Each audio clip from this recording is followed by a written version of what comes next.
the biggest game on the continent.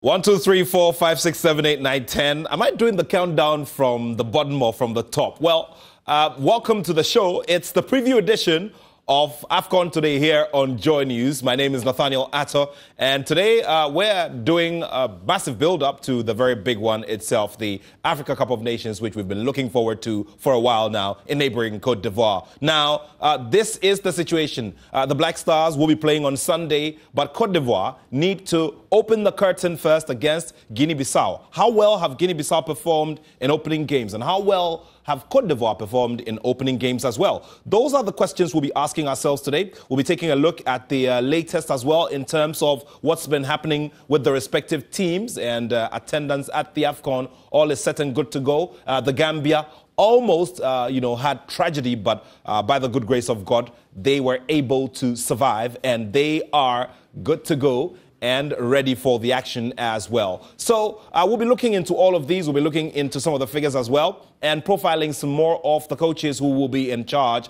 of the respective teams who will be doing battle at the 24-team Africa Cup of Nations in Côte d'Ivoire. Thank you very much for joining us for the show. My guest will be joining me very shortly, and I know that you're looking forward to the conversations as well as your predictions as well for the very big ones. Welcome to AFCON Today. It's here on Joy News, which is on 421 on DSTV, and Joy Prime, which is on 281 on DSTV. Welcome to the show.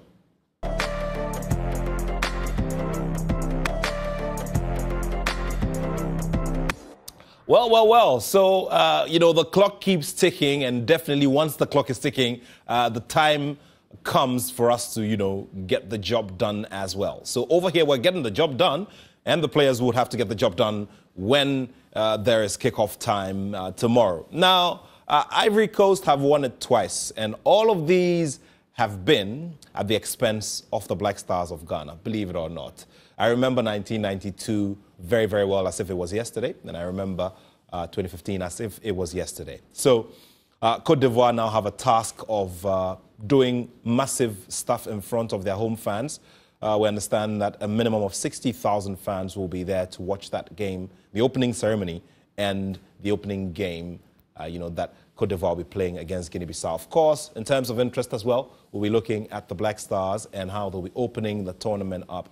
Who is likely to make up the starting 11? Now, that is one very big debate that has raged on over the period. Akweja J. Jima is a coach, and he's currently working on his UEFA B badges. He's a Ghanaian. He lives in the UK, has massive love for the game of football, has been following, has been doing some scouting as well, and has been working with various teams and clubs as well. And he is in town for this football concentrated period.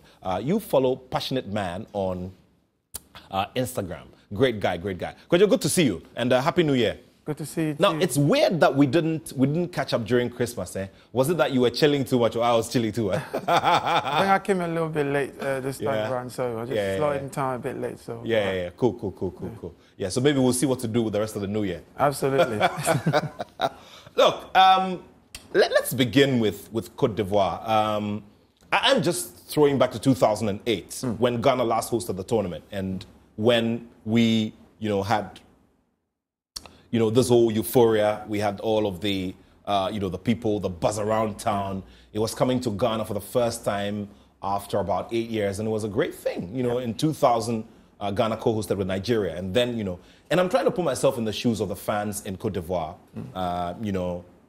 and the players, with that kind of respect to deliver to their home fans. So I just think that it's going to be very important games, going forward, because the euphoria in Ivory Coast is very massive, and a lot of people are ready. Ivorians naturally love football, and so I expect a lot from them, from the fan base. Generally across West Africa, how football is perceived in this part of Africa, and so it's going to be massive. And I also hope that the tournament lives up to its own expectation, especially the standard of football as well. A lot is expected of the team, the Ivory Coast team, and so I think the more they progress, the more the tournament excels, and that will bring that whole euphoria back into the tournament. It'll be an extra spice for the whole tournament. Well, you've made a very important point, and that's where I'd want Gary L. Smith to begin on. Gary, good to have you here as well. Look, we always talk about the home teams and how tournaments thrive when home teams do well. In Africa as well, we have another problem, a chronic problem of people not necessarily traveling around for these very big tournaments. So thing is, we want the stands to look good. We want television effects to be maximum. But then we also need to make sure or pray, that Côte d'Ivoire does well. Côte d'Ivoire is very lucky for two reasons. One, they are hosting the tournament at a time that, if we begin to count, Senegal have qualified. Access from Senegal to Côte d'Ivoire is very easy. Gambia have qualified. You can go from Gambia to Côte d'Ivoire by road. It's about 2 or 3 countries away. Guinea is a neighbor to Côte d'Ivoire as well. Burkina Faso is a neighbor to Côte d'Ivoire. They've qualified. Ghana is a neighbor to Côte d'Ivoire. They've qualified. Nigeria is a few blocks away. They've qualified. So this is even 5 countries. Assuming it were only these 5 countries that were even coming, the stadia were going to be filled for a lot of games. Now, think about the fact that traditional powerhouses in Africa who travel a lot, key. Egyptians travel a lot. For AFCONs, anywhere they will go. So that's 7 countries. Morocco have a big population in Côte d'Ivoire because of their historical ties. So that's 8 countries so I've named 5 countries that are neighbors to Côte d'Ivoire and are buzzing. I'm just from the Adabraka Polyclinic in Accra, where they give their meningitis shots. That is a mandatory requirement. Yes, meningitis shots are a mandatory requirement for you to enter Côte d'Ivoire.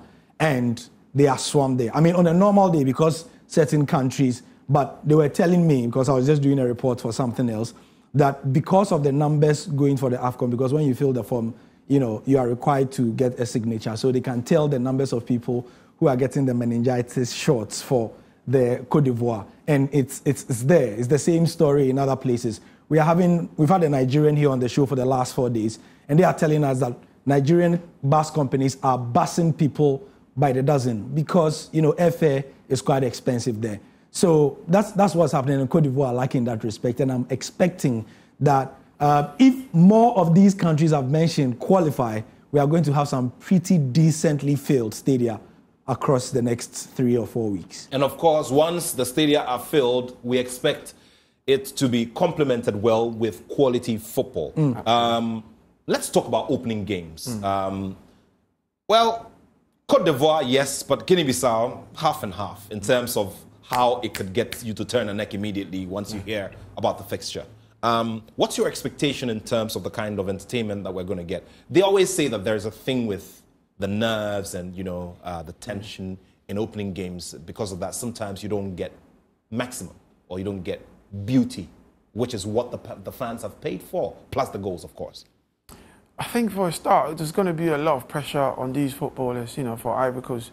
Because, they took it in 2015, but it's too not much of a solid team. Tactically, when you look at them, Ivorian team, they're not too solid. So they have to start the tournament very, very strong. Especially they have to play more combinational passes, entertain the fans. It's very important because if you're the host country, what else can you lose? To play these type of games is very important. They have to instill belief into the fans that, a high score line will bring some massive belief into the whole fans and across the country that they can actually do something. So I think these are very key factors for the team and the players as well. There will be a lot of pressure on the coach as well, because it's the host nation. They spend all this money in infrastructure and also in building all these stadiums and these stadiums and all that view. So they have to live up to expectation in terms of, from a tactical point, and the pressure on the players. And the key players as well, they have to stand tall, especially when the going gets tough in the tough matches as well. Guinea-Bissau, yes, not too much of a strong football country now in this tournament, but you never write them off, especially against the host nation. They're never going to be underdogs, especially with the fans across just coming in. They're going to have a massive support. So opening games, it's going to be nervy, but I still think Côte d'Ivoire would have to calm the nerves down as a team and give the fans entertainment football and win the game as well. Well, Gary, we always, draw inspiration from history and recent history. So Guinea-Bissau would want to draw a lot of energy from 2017, when they played that opener in Gabon, and and held the host to a 1-1 draw. Yeah, even better this time. Yep. Like you said, he alluded to the fact that they have numbers now, and this is according to official information from CAF. Guinea-Bissau are among the top 5 teams or the top 5 countries that have bought the most tickets for the group stages of the AFCON. Wow. So together with Cote d'Ivoire, Nigeria, and Egypt. So Guinea-Bissau. I didn't know they had so much money in Guinea-Bissau. But you know, football does strange things too. So Ghana is at the 5th. So Cote d'Ivoire, Nigeria, Ghana, Egypt, Guinea-Bissau, in not in that order. Yes. So I mean, if the numbers are accurate and this is from CAF, it means then that tomorrow you expect Ivorians are going to fill the stadium and make some elephantine noise, right? And Guinea-Bissau will also be there in their numbers to ensure that they shut the host nation up. It's going to be. You know, this morning I was listening to some fans. I mean, some Ivorian indigents, and you know, they were, giving different angles to the conversation because you see, the former FA president Kwesi Nyantakyi, who's a former vice president of CAF, granted an interview yesterday and was talking about the effect of football, which the tourism industry or the agencies that government sets up to develop tourism do not have, to develop tourism. Football, rather, is a bigger passport to getting numbers into tourism. Absolutely. And that just goes to tell you that Ivory Coast this year have a big opportunity to sell themselves to the rest of the world all over again. You know, we always know that Francophone African countries are very, upbeat when it comes to, reveling and all of that. And Ivorians are topmost on this list. And it also means you mean they're up there? They're up there. Gary has a story he has to tell. And so then it means that various industries, I'm talking about transportation, hospitality, various aspects of, nightlife and all of that, the traditional samedi soir that we all know from Cote d'Ivoire is going to come alive. It's been a while since I heard that. Samedi soir. I was talking about it last week anyway. Yeah. I just think, for me, it goes beyond Cote d'Ivoire. I think it's an African thing now. Sure. Our music is all over the place. Our dance is all over the place. Our football should be over the place. Yeah. We've got some giants in African football now. This is the best time to sell what we have as a continent. So it goes beyond just, Ivory Coast now. Ivory Coast is just a small piece of what Africa represents. So they have to put up a show to showcase what Africa actually stands for and what, our style of football and what we bring to the world of football. That is very important. And for me, what better country to host the Cup of Nations now than Ivory Coast? A country that is known for partying, a country that also, they're known for great football as well. So bringing the whole frenziness and everything all together, I think that will showcase our football. Also, not to talk about, they are very talented in terms of, football-wise. They've produced some great footballers in the past, so their history backs them over the years, and that for me will represent what African stands for on the continent. You look at the bigger picture, and you see how African players are not scared now to leave their clubs and come to the tournament. What's the total prize on it? 7 million. Yeah, most of these players are richer than 7 million, aren't they? Yeah. Why? But why would they come now? Because of the pride and the ego and what they stand for as Africans. That's where our football is now. And so I just think that this tournament will cement that more. And earlier, Ghana captain Andre Ayew, stated very clearly that he believes that playing in the Africa Cup of Nations is a more difficult terrain than even playing at the FIFA World Cup. He has always said that. Yeah. He has said that for years. And it goes to buttress this point about the value and the worth of the AFCON, And Gary, do you get a feel that the AFCON is gradually getting the place it deserves within the bigger mix of world football? Well, yeah. And someone will say, why do you say yeah? So let's try and back it up with some hardcore fact. This edition, the quality of broadcasters that are signing up to show the AFCON is telling. Absolutely. The quality of broadcasters around the world. For the first time, Sky Sports is getting all 52 games. Traditionally, they would get a certain number or get from the quarterfinal to the final. The BBC is getting all 52 games on TV. That is quite unprecedented. Is it Group C? Is it? Yeah. So you are looking at the two other teams. Yes, I mentioned Nigeria and Guinea-Bissau. Is it Group B, where you have Egypt, the serial winners, Mohamed Salah, always a big story, and the fact that Mohamed Salah respects the tournament. He does not give Liverpool one extra day. No. When it's time to leave for Egypt, he's gone. Which is what makes the whole, I watched your show about Andre Onana, which is what makes it a bit annoying, because Andre Onana, your level is nowhere close to Mohamed Salah. Sure. But Mohamed Salah has always said, and this is something I love so much about what he said a couple years ago, that as an Egyptian, it's easier to win the Africa Cup of Nations than it is easier to win the World Cup. And so he, as an international footballer who wants a trophy in his cabinet by the time he retires, why shouldn't he take the AFCON more seriously? You get a thinking. And that's what Andre Ayew always says, that, I mean, let's face it, when he goes to the World Cup, he's not a big boy at the World Cup like he is at the AFCON. So that is why they take it serious. And so these are some of the reasons why I feel like the AFCON has taken its pride of place. And I think that the journalism angle as well, our colleague Ridwan says that journalism is about storytelling, right? I think that the storytelling around the AFCON has improved to an extent that, people are focusing more. There is a realization that the negative stories is enough. Let's push some more positive stories out there.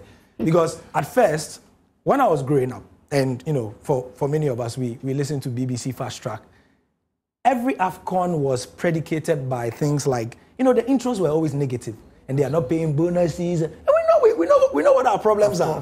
Like, we don't have to rub it in our faces. In our traditional parlance, they say, you don't point your hometown with your left hand. With the left hand, yeah. So, we don't all know our families have problems. But I'm not going to sit here and trash my family. No. I'm going to speak well into the AFCON and say that the players are good, the football is good. If it rains and they are using, at a certain AFCON about 5 years ago, they were using mops. Mops. Yeah. I'm going to say, oh yeah, that's how we do it in Africa, man. That's it. That's what we are.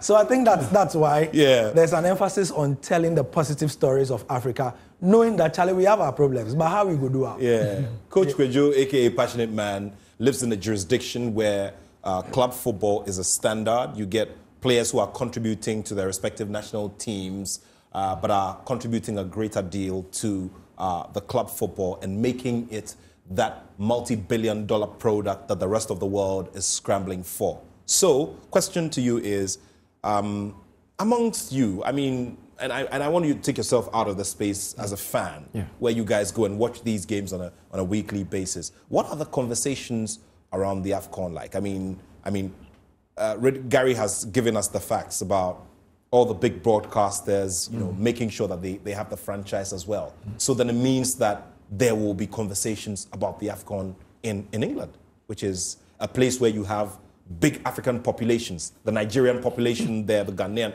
I mean, I always love to talk about the Nigerian population in London. Well, I think, if you look back now, probably in the last 6 to 7 years, there's been great African players in the Premiership. And so these players have become giants as well. I mean, up until recently, Mane was in the Premiership. You've got Mo Salah. You name them, a host of them. Almost every single team in the UK now, or probably, I don't want to say even the Premiership. You go down to Division 1, Championship, it seems everywhere. Like the lower you go, the more African players you do have. And these players, African players bring drive, they bring energy, and also the vision that we have as well. Also, in addition, there's always been an allegiance of African young players that were born in Europe that are switching allegiances. This has become a big talking point. So you ask yourself, if England or the Three Lions are pursuing a player like Nketiah, and there's a conversation about him switching allegiance to Ghana, possibly, or there's an allegiance of Danny Welbeck switching allegiance to Ghana, so to speak, then there must be something going on in Africa. So now, over the years, the whole tempo is built now, the energy is built now. I just think that with the big shots that are leaving their clubs and coming to the tournament gives it, a big eyebrow raise, like, okay, let's pay attention to them. Years ago, ITV would have shown a few matches, especially from the quarters or maybe from the semis. But now the attention is on there because everybody is paying attention. Social media has aided everything now, the whole TikTok movement. The players, Sadio Mane just get married and it's all over the place. I'm in Ghana and I've got friends sending me pictures of Sadio Mane's marriage and stuff like that. And these are white boys. They don't even know who Sadio Mane is in terms of Senegal whites. But that's where the game is now at the moment. And I just think that African players have done great exploits over the years, and that's paying off now. And so the world is paying attention to our football. All right, so guys, let's just quickly get into the business of talking about these games, which will be the main attraction aside, the nightlife, which, and they're all going to confess, especially Gary. He has to tell me about his last experience in well, disclaimer, I just did a transit, so. So let's quickly have these fixtures again, and I want to take a look at the games scheduled for tomorrow. So on the 14th, we've got Egypt playing Mozambique, and then Cote d'Ivoire versus Guinea-Bissau. We've had, quite a conversation about that as well. Nigeria. On match day 1, we do have one game, which is the opening game, and then on the 14th is Nigeria versus Equatorial Guinea. Let's begin with Nigeria versus Equatorial Guinea.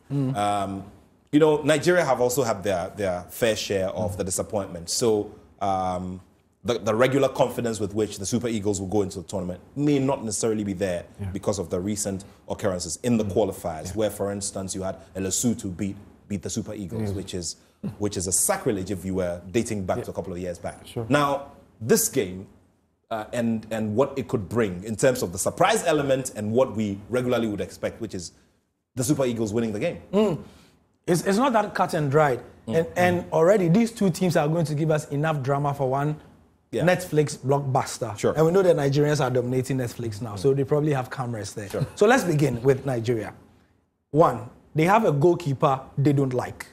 The people of Nigeria don't like him. And Stone has been making this point over here since we started the show. Their number one goalkeeper, they absolutely do not like him, Francis Uzoho. And you know what? The typical African goalkeeper, he will just keep quiet and let the people talk. When they throw at him, he throws back. And he tells them, what was the last thing he said? He says, do you think it's easy for a black man to be employed by Oyibo? So that's it, because he's playing in the Europa League and stuff like that. Why don't they like him? He's error prone. He makes some really high profile mistakes.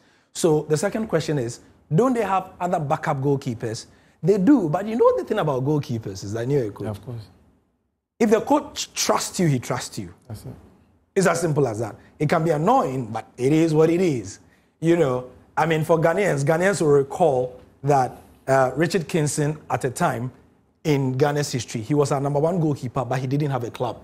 Sure. And there was nothing you could tell the coaches to change their minds, because they were the ones, he was the one they trusted. So that's one.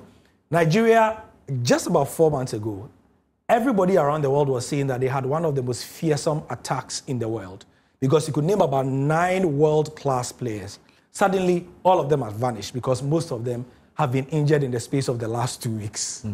If it were our lovely country, Ghana, we would say, no be that, But so they are really left with Victor Osimhen as the only out-and-out striker, and it's incredible. In the last 7 days, Victor Boniface, who was the main striker in Germany, has been injured. 2 days ago, Umar Sadiq, who plays in Real Sociedad, has also been injured. He has to be flown to Spain. And then the 2 players who were flying in as replacements cannot come in time for Sunday's game, so they will not be available. Then let's come to Equatorial Guinea. Oh, did I forget that Nigerians also don't like their coach, Jose Peseiro? Well, so the only reason why they have entered this tournament with Peseiro was that they just were calculating the figures and thought, okay, you know what, maybe we should just let him. But they don't like him. Yeah. So that's the liability was. And then Equatorial Guinea, they are threatening to boycott matches if their appearance fees are not increased. So at first, they told, when they were going to see, they made this request the moment they were going to see the president for the farewell dinner. That is when they told the people that we are going to the president. If we go, tell him that we are taking 3,000 euros minimum, which is say, win, lose, or draw, pay us 3,000 euros. Or else we are not going. Now, when they got to the presidency, and the president said, what's the problem? The captain now told the president that we want 6,000 euros. So they have to bargain for that, else. but Joe, it's funny. So and I look at Equatorial Guinea. We're discussing this yesterday. You look at Equatorial Guinea and their natural mineral wealth and what is siphoned out of there every day or on a monthly basis, and you ask yourself, what is 3,000 euros or 6,000 euros? I mean, and sadly, their vice president, who is the son of the president, Teodoro Jr., is on Instagram, and he lives the life, the flashy life, tasting all the golden roses on a daily basis. Traveling to Paris, he's always in Spain, Lamborghini. And he's got the houses, he's got the flashy cars and everything as well. Yeah, so thing is, 6,000, I mean, why should it even become a subject in Equatorial Guinea? It shouldn't be a problem at all. No, it shouldn't. But you know how it is, politics when mixed with football can change the dynamics, isn't it? So, you know, we're talking about Nigeria now. And I just think if I pick it even from a Nigerian stance, I just think that Nigeria, for me, I think is going to be a very tricky one. Because tactically, they don't really have a good playmaker at the moment. And so in the last few years, they've been playing long balls. And if you check last year, the whole Nigerian team been playing long balls from the wide areas, trying to find either Boniface or trying to find Osimhen. So it's going to be a very big problem if they come against teams that do control games. That will be very, very hard for them. There isn't a natural ball juggler in this Nigerian team that can, pull the strings and create more chances. Hello, JJ. Hello, Austin Okocha. We miss you. There you go. Yeah. So there's no Okocha. There hasn't been a replacement. It's the biggest problem, isn't it? Exactly. It's been that for the last few years now. And so they've been playing long balls, and then that is very difficult. You need your wingers to be as sharp as you can in those type of games. But then as the tournament progresses, you're meeting teams that are quite open and playing more from the wide areas, playing high pitch and stuff like that. That's where you're going to find a player like Osimhen getting missing, because he needs that number 10 that can, find him in those pocket spaces, create more chances for him to be able to, do what he does. But then, of course, if he does have the ball in the right spaces, he's going to be a dangerous man for the tournament. So Nigeria, for me, that's where the problem will stem from. But Equatorial Guinea, they play like a total football, kind of trying to control the ball, keep the ball, pass the ball more around. But I don't see them creating a lot of danger, against Nigeria, except Nigeria becomes very like a loose cannon. Then they can obviously take opportunities in those spaces and then create some dangers. Yeah, that's absolutely accurate. Absolutely accurate. So Nigeria's biggest problem, like he said, is they have no middle. And Osasio Bayuana, a very senior colleague on the BBC, was on this channel this morning on the morning show, and he was saying that you don't win tournaments without a midfield. It's not possible. Absolutely. So you may go that far, but when you get to a certain level, you are expecting to see the Senegals and the Egypts and the Moroccos there, they will kill you, because they are going to either match your possession. Those teams have world-class wingers like you do. They have world-class attackers like you do, world-class defenders. But then you don't have midfielders, And the fact that somebody like, what's his name? Wilfred Ndidi, I forgot to mention that he's also injured. Yeah. Their best defensive midfielder in the last few years. So who's going to carry the ball? Who's going to put it forward? And so it's a big, big challenge for Nigeria. And that then places a big responsibility on, on the bench, because this is an opportunity. I'm thrown back to 2008. You do remember when Lahi Kingston got injured, and out of that situation, you had an Anthony Annan emerge, and and he made the position as well. So this could just be an opportunity for the bench. And Nigeria have done it before. In 2013, they had a locally based player who stood up to the plate, Sunday Mba. Sunday Mba. And he vanished as quickly as he came. We're talking about him yesterday. Sunday Mba was the star of the tournament who every Alaji and every CEO in Nigeria was looking for to thank. But that's the power of coaching then. You see, that's where you coaches earn your salaries, because then all of us pundits, that's what we do. We will come and sit here and talk. And then you, the coach, will say, these people, they don't know what they are talking about. Then the coach is going to release somebody who is going to do the job. And so, And once again, to that interview that coach, former President Kwesi Nyantichi granted to Bolare, he spoke about 2010 and when the Black Stars were looking for that fifth trophy and how Egypt just unleashed ghetto. Coaching. And this impact sub really lived up to the term impact sub, and he just came in and deflated our... I'll mention a couple countries we should look out for. Tunisia, they have qualified for at least every quarter final in the last 9 editions. Nathaniel, do you know how insanely consistent you have to be to do that? Yeah. 9 quarterfinals since 2000. You know they won in 2004. Yeah. And they've gone on that streak and been in every quarterfinal. You know the secret for them? While everybody is busy looking to their European-based players, they have a very strong local league. And they know that the secret in Africa and of Africans is that, one, we don't read and we don't research. So what do? Every single Africa Cup of Nations, they bring a couple players that they know your coach will not bother looking at. Your coach will not bother looking at. And those are the players there. And if you look at their squad, if you look at their attackers, in fact, the players who will be starting in attacking midfield and at least one of the main strikers will be from the local league. Very, very good. And that's what Tunisia always do. So you look at the lineup and you go like, oh, as for me, my team, they play in Spain, Germany, England, Portugal, Holland. No, they're fine. Because see, the players they produce for the CS Sfaxien and Esperance, they always go to the quarterfinal, semi-final of the African Champions League and the Confederations Cup. And for them, Tunisia are known as the Uruguay of African football. You know why? Because Uruguay are a very small country of 3 million people, but they always go far in tournaments. Yeah. Tunisia are like that. As we speak, Tunisia is the champion of Africa in handball, the African champion in basketball, and and some of the other sports as well. So they specialize in being underdogs, and they take the same attitudes to football. So look out for Tunisia in that respect. So teams like Mali, you know why they don't do well? Because you look at the Malian lineup and, oh, this is a Premier League guy. This guy plays in. But when they come together, it's something else. Yes, everybody, like all the coaches, or it's not just that, all the opposition coaches know exactly how the players play. And so they know how to deploy their arsenals against them, you know. Gary Al Smith there, and, we'll be doing some more as we go along. We'll dedicate the final lap of the show to Ghana versus Cape Verde, which sure is an area of interest for people in this jurisdiction and outside of it. Thank you so much for staying with us here on AFCON Today. My name is Nathaniel Atto.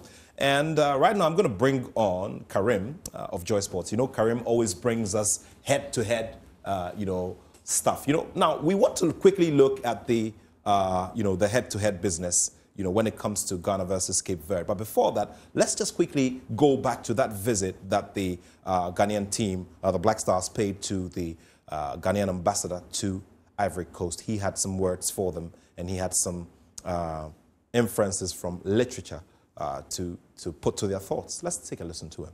It's a great honor and privilege for me to welcome you to Abidjan, the beautiful capital of Côte d'Ivoire. And first of all, I wish to commend you for qualifying to participate in this 34th edition of the all-important African Cup of Nations. Ghana is known as a football nation, and I am sure that you are physically, mentally, and morally prepared to play, not only to play, but to win. Because from what I heard, it's over 40 years plus since we last won. And this is the time when we should win, to show that Ghana is back. I can see because when I said bon appetit, they answered in French, which means that they have already acquired, tactics, French distance. So I hope that you're going to perform well. And then, just like when Caesar crossed the Rubicon, he said, I came, I saw, I conquered. I want it to be said that you came, you played well, and you won. Okay? So we look forward to Ghana celebrating, your victory. Okay? So this is all that I can say to you, that good luck, and rest assured that the embassy, the staff, and myself, you have our full cooperation and full support, in the achievement that you hope to attain. Okay, all the best.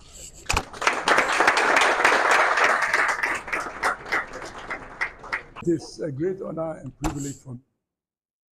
Well, I just like the look on Daniel Amate's face. Daniel Amate, eating his food and just nodding.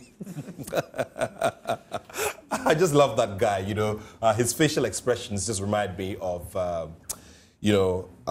goalkeeper Fatau Dauda and how he used to just, put up a scary look in front of the camera at close range. Well, let's just get down to the business now. Cape Verde. and what kind of threat they possibly pose to the Black Stars in that game on Sunday. Karim. Matt, you know the American fictional writer and aeronautical engineer, Robert Heinlein, he says, I'm bringing wisdom from the mountains before we start. He says, a generation that ignores history has no past and future. True. Absolutely. So we want to guide ourselves with history and the past about Ghana and then Cape Verde. So we start with Cape Verde's last 5 games. In those 5 games, it is very similar to what Ghana has in our previous games. See. 3 of them in friendlies, 2 of them competitive games. The 2 competitive ones, those were the World Cup qualifiers just before this international break that they've played the friendlies ahead of the AFCON. So the 2 first games against Cape Verde, against Algeria, and then Comoros, which Ghana have also played in the World Cup qualifiers. They lost 5-1 to Algeria. That's a team that we are looking out as potential champions of this tournament. Then they lost to Comoros. Ghana also lost to Comoros in the World Cup qualifier. Then the 2 competitive games, the World Cup qualifiers, they managed not to lose, but Ghana, we gave up 3 points against Comoros. Then they drew goalless against Angola and won 2-0 against Eswatini. Those were their 2 World Cup qualifying games. Then on Wednesday, this past Wednesday, they lost 2-0 to Tunisia in their final AFCON, their final friendly ahead of this AFCON. In those past 9 games, they've conceded 9 goals and have also managed to score 4 in those games. Then let's go to Ghana. We've also played 5 in our last 5 games ahead of this game on Sunday. We've also those 5 games, we've lost 3 of them. Those 3 losses came in the 2 friendlies against the United States and then Mexico. Very bad one there. If you are looking at the number of goals we've scored in these 5 friendlies, we scored just 1. That is worrying. Yesterday I was talking about us. If you want to win the AFCON, there are some basic things you are supposed to be able to do. That is score goals and concede less or not concede at all. But we've conceded as many as 7 here and scored just 1.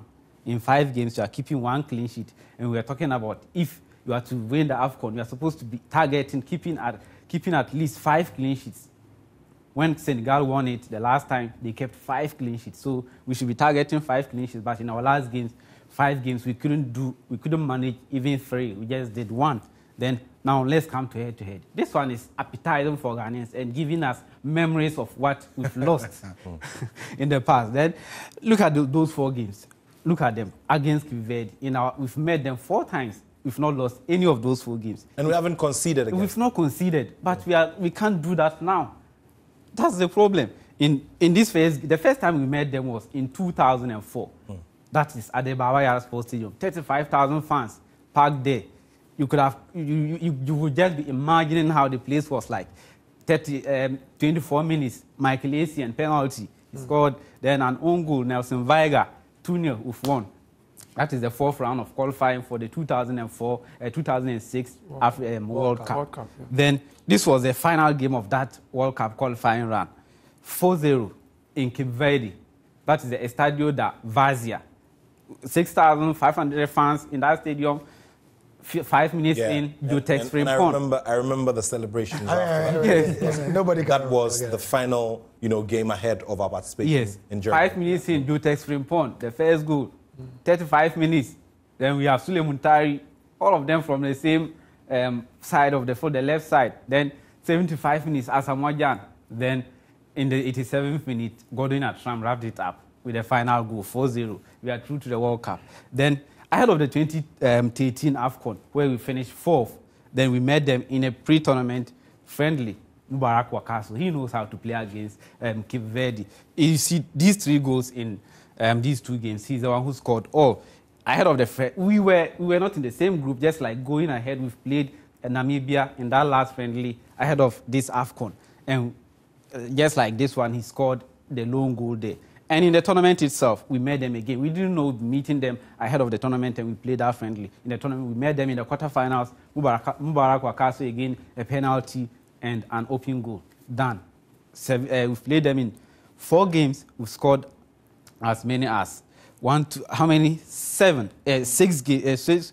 That's 9 goals scored. 9 goals scored. 9 goals scored, and we've not conceded any. Karim, the head-to-head is telling us that at least against Cape Verde, we've not lost against them. Maybe we are hoping that this will not be the time that we'll lose against them. Well, that's very important, facts that, Karim has laid, as he always does. And he raised a very important point about keeping clean sheets, Gary. And, this is very critical. We've been talking about the goalkeeping department of the Black Stars and the fact that we have an Atizigi there who has been active and has given us recent performances which give us the confidence. You have a Wallacott who went into his first international tournament with relative confidence and did fairly well for someone who was being exposed to the tournament for the first time.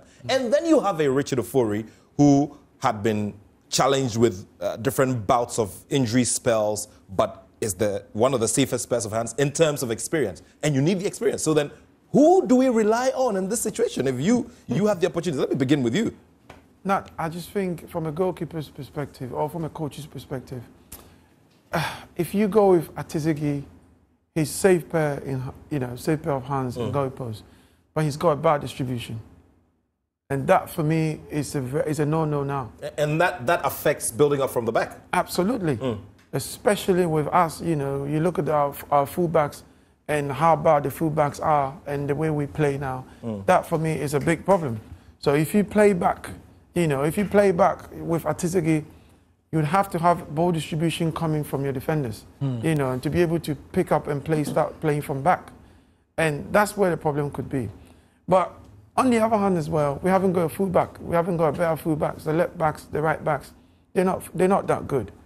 And so for me, the cohesion from the goalkeeper's perspective, building cohesion with the defense is where we should be focusing more on now, rather than the attack, because obviously in part of the games, you're going to have a season or a part of the games that you would have to be very solid.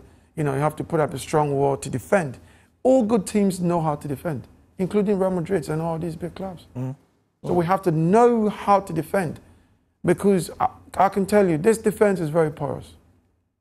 If we come up against all these sharp wingers running us down the channels, we're going to struggle.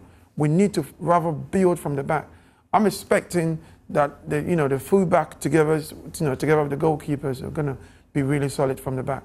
And that for me, we should close all angles, close all gaps. That should be the starting point before we even start talking about how much we can even be in transition. Gary, Cape Verde are coming into this tournament with nothing to lose, really. So they come in, they're going to run at us, and that pace they're known for. They're going to be running at us, and if we have a porous defense, like he said, we should be looking for trouble then, especially when we want to maintain this clean sheet that we've maintained in terms of the head-to-head record. In the group stage, if you are a Ghana, and I'll explain why I'm saying that, you want to have clean sheets first, because our attackers are not scoring. We are not scoring a lot of goals. If you are a Senegal or an Algeria, you have the luxury of saying that you will outscore the opposition, because you know that you have it in your DNA to do that. But you are not. So typically, they say attack will win you games, but your defense will win you the championship. Exactly. So secondly, we are in a 24-team tournament. 24-team tournament means that after they select the top 2 that are going into the next round, the best into 2 the runners-up, round of 16, third-place teams, the best. They are going to pick a number of third-place teams there. And when it comes to that, you want to be the one who has conceded the least number of goals as possible. So that's it. If I were Chris Hughton, I'll be looking at solidifying my defense, because the midfield, if he picks the right players, it's not a problem. And they can even contribute to goals. I'll be more worried about the defense. That's for me, especially with a side like Cape Verde. The second thing I would do is that, because it's Cape Verde, with the greatest of respect, it's not your Senegals or it's not Egypt. Chris Hughton has been playing with 2 defensive midfielders. I don't know why he's been doing that. Even against Namibia, he did that in front of a home crowd. It's basic football law that you play in front of your home crowd, you go attacking, especially in African football. If somebody comes to you, they sit back, you attack. And then you play 2 defensive midfielders against Namibia. You don't do that. 1 defensive midfielder, you give them the license to roam, go for it. What does it do? It brings confidence into the setup as well, and it transmits that confidence around the team. Sure. So these are the basics. Against Cape Verde, I'd rather we don't go for the flashy and go for the functional. Win your 1-0, your 2-0, and get your 3 points and move. That's what I would do. I just, adding to what Gary just said now, I think, that 2 holding pivot he's been playing is what is actually been stopping our fluid, our free-flowing football. Yeah. Because what it does is that it puts so much pressure on Kudus to create alone. We don't need Kudus to create alone. We need to give Kudus the room to be able to receive the balls where he wants to receive them. Because Kudus can play from the wide, can play through the middle, and then he can actually score as well. So we need Ashmiru or somebody else in the midfield with vision that can pass the ball and pick a pass. As we speak now, Samet can't pick a pass. Yeah. He's just only static and very flat in midfield. He can't pick a pass. So we need to create. We need to be able to, kind of as a unit, be able to have that movement and clean combinational passes. I don't see those 2 holding midfielders bringing in those combinational passes. And that, for me, has to be very quick. Because when you watch the Senegalese and all these teams, the Moroccans, they pass the ball so quick, but they know what they're doing. Yeah. If you have to destabilize your opponent, the back line of your opponent, you should be able to know how to move these balls very quick, but at the same time being clever. And Kudus is becoming the only man, like the most creative midfielder in the team. We don't need to do that, especially when we don't actually have a striker in this team. So we need to play wide as much as we can, have creative midfielders in the middle, let the midfielders begin to find spaces, because the more wider you play, like the Nuamas, stretching the back line of the opponent's team. Exactly. That can find Kudus or Inaki Williams, somebody running into the box. Because we know Inaki Williams is being played out of position. And so if we're playing out of position, we're going to fall on our midfielders to be able to score goals. Yeah. If they don't get into the box, their chances of scoring is going to be very minimal. So we need to play more wider. The Nuamas, threatening from the wide areas. Then it frees up the space in midfield.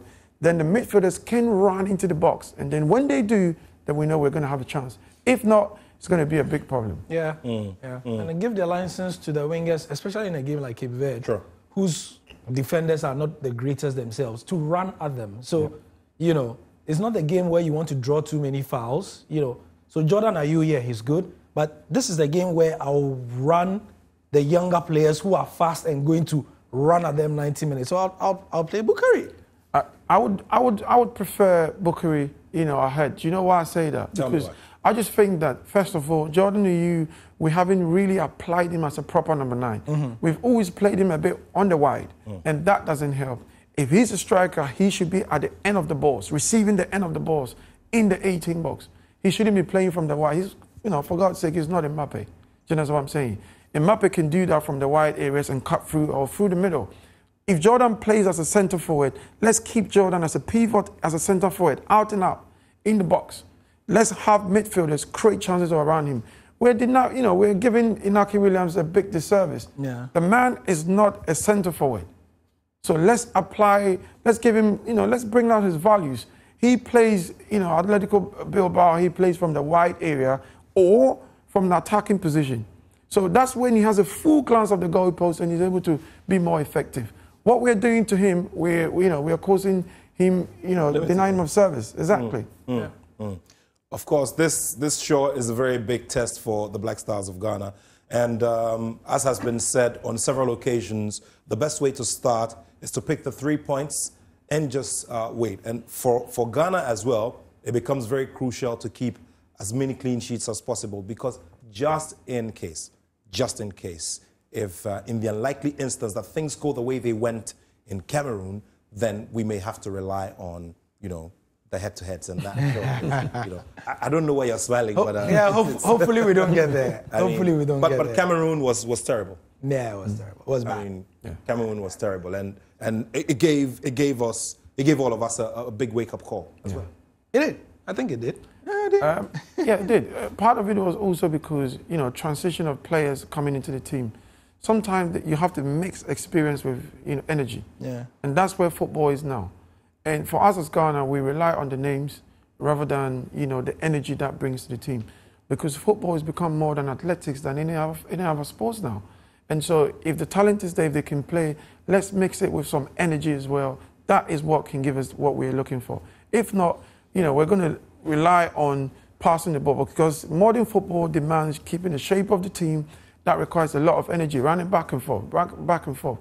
I don't see that with the Ghana team. We lose the ball and we're still caught up in the same hole. You know, there's no tracking back. These are basics in the game. Things. I mean, and if we don't do these remember things, the goal Komoro scored, the first exactly. goal. I mean, Nathaniel, the guy took the ball just after the center line. That's it. He had time to touch the ball 1, 2, 3, 4, 5, 6, 7, 8, 9 times. Nobody touched him. Nobody came to him. That is unforgivable. Unpardonable. Unpardonable, unforgivable, unpardonable. I mean, you know, it's a bit like you say, it's the basic. Unacceptable, unpardonable, unforgivable. You know. Yeah. Gary, final thoughts. We're going into a whole month of intensive football action. Yeah. This time is the 2014 tournament. Well, yeah. Storylines are plenty. There'll be lots of football. And, you know, for Ghana, there'll be a lot of worry. There'll be a lot of worry. You know, Gary looks like a finance minister in a certain country who's been told to explain how the currency would fare in the next, you know, 9 so months. like people are worried. People are worried that the Black Stars are not going to do much because, to be fair, they've not given us much to be confident about. So we'll see how it goes. And this is their photo shoots from the official CAF. I saw it this morning. Yeah. Yeah. And every team has one, and these are our stars we are parading, and go Ghana, go! Yeah, I like the way, you know, Richard Ofori clapped, you know, the sound of his gloves. Yeah. Kojo, let's wrap this up now. Expectations for the big weekend? Well, for Black Stars, if I'm to start from there, you know, I expect the coach's experience to come to the fore, you know, for these type of games. I expect him also to know his players, the quality of the players, and use them as such. I expect the team for the first time to start playing from the wide areas. I also expect a little bit of push from the high, you know, the fullbacks as well. Let them double it into the midfield and create some chances. I also expect that the players themselves will believe, you know, about their own heroics, and then hopefully we'll see. And I also expect that you're going to be with us on our various channels throughout the AFCON for all the best analysis and all the best previews. And we sure are going to have a wonderful time. Gary L. Smith here, Kojo J. Jima also here. We'll be back on your television on Monday to do a big review of the big weekend. Of course, look ahead to some of the games and bring you some of the stories from the background. We couldn't get that backstory from him. I'll do that and I'll bring it to you. Don't worry about that at all. Thank you so much for watching. Do remember this is always on Joy News and Joy Prime. And Joy Prime is on 281 on DSTV and Joy News is on 421 on DSTV. Thank you so much. Let's start it off on a fiery note and let's hope that the Black Stars bring us a reason to smile. My name is Nathaniel Atto and I have love for sport.